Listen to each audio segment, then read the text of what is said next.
Parang solvent din ba yan? Amoyin mo. Tapang yan. Lakas tama rin yan.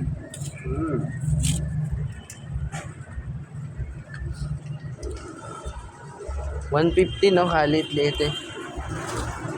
So 50 na yan? Saan yan? Doon sa, dito, sa 20.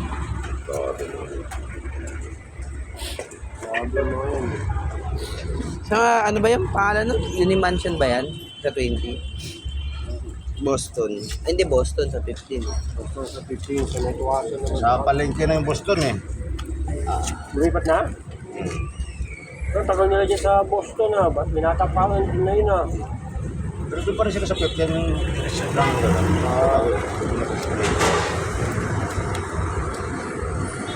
Bango nga, nakaka-addict.